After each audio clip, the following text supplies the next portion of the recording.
আমি 12 লাখ চাচ্ছি না, খালি শুনছে তাই আমি বলছি এই ফ্যাসিল। আর ওই পাইলে আনি অত দূর থেকে কষ্ট করে নিয়ে আইছি, দামই না পাই তাহলে আমরা হাল বল নিয়ে কি করে খাবো? কাস্টমার না কি দাম চাম, কার কাছে দাম চাম। গতকালকে বেশ কিছু গরু আমাদের হাটে ঢুকে গেছে, আজকের মধ্যে আমাদের মাঠ ইনশাল্লাহ গরুতে ভরে যাবে। নাটোর থেকে 5টি গরু নিয়ে তেজগাঁও হাটে এসেছেন আজমল মিয়া। তার 5টি গরুর মধ্যে 2টি গরু বড় আকৃতির, এর মধ্যে একটি ফিজিয়াম আকৃতির গরুর দাম চাচ্ছেন 12 লাখ টাকা। গরুটির ওজন প্রায় 18 মণ, কিন্তু এই দামে ক্রেতা পাচ্ছেন না তিনি। তবে হাটে গরুটিকে ঘিরে ভিড় করছেন সাধারণ মানুষ। তবে এই বিক্রেতা বলেন, ক্রেতা এসে দাম শুনে চলে যায়।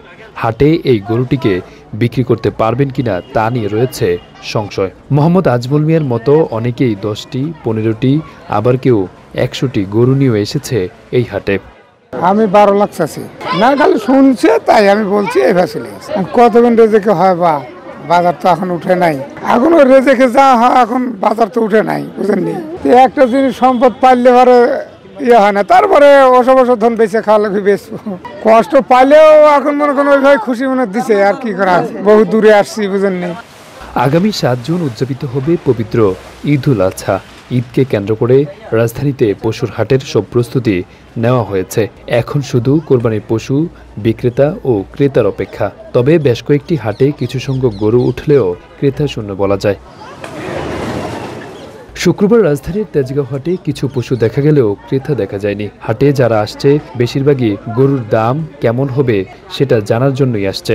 তবে এবার ভালো দামে গরু বিক্রি করতে পারবে বলে আশা করছে বিক্রেতারা। আসে 2-1 জন আসে বেড়ানোর জন্য, এসে দাম জিজ্ঞেস করে, দাম হইতেছে। আসার দূরেই তো দাঁড়া আছি, আল্লাহর কাছে তো নিয়ত করে আছি যে জানি কিছু ভালো ইনকাম করে নিয়ে যাওয়া পারি। হাটে ক্রেতা না থাকায় অনেকে অলস সময় পার করছে বিক্রেতারা। অনেকে বসে ঘুমিয়ে পড়ছে, আবার কোথাও কয়েকজন একসাথে বসে সময় কাটাচ্ছে। তবে বিক্রেতারা বলেন, আগামী বুধ অথবা বৃহস্পতিবার থেকে হাটে বেচা শুরু হবে বলে মনে করছেন তারা। গরু অঞ্চল 100টা না, এখনো বিক্রি হয় নাই। দাম তো এখন 2-1টা গায়ে আসতেছে, কিছু কিছু দাম চাচ্ছি, বেচা কেনা হয় নাই। না, দাম অনেক কম বলে। তবে ঈদের বাকি এখনো 7 দিন, তাই রাজধানীতে পশুর হাটগুলো এখনো জমে ওঠেনি। তেজগাঁও, দনিয়া, গাবতলী সহ বিভিন্ন হাটে দেখা যায় সারা দেশ থেকে এখনো গরু আসছে। তবে গত কয়েকদিন বৃষ্টি থাকায় হাটে গরু আসতে পারেনি বলে দাবি করেন বিক্রেতারা। তেজগাঁও হাটে বেশিরভাগ খুঁটি খালি রয়েছে। কয়েকদিনের মধ্যে পুরো হাটে গরুতে পরিপূর্ণ হবে বলে জানান ইজারাদার মোহাম্মদ মনিরুজ্জামান। তিনি বলেন, ঢাকার বাইরে থেকে ব্যবসায়ীদের জন্য থাকা খাওয়া সহ সকল ব্যবস্থা করা হয়েছে এই হাটে। আমাদের সকল প্রস্তুতি সম্পন্ন করেছি।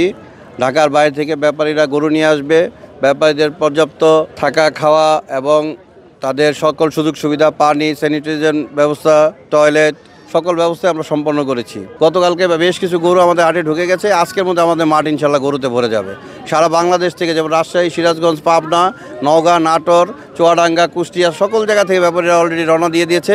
আজকে রাত্রের মধ্যে আমাদের মাঠ ভরে, আশপাশে এলাকাও ভরে যাবে ইনশাল্লাহ গরুতে। ঢাকা শহরে মানুষের গরু রাখার একটা কষ্টের বিষয় থাকে, সেজন্য ঢাকাবাসী সাধারণত শেষ 2-3 দিনের মধ্যে গরুগুলো কেনা শুরু করে।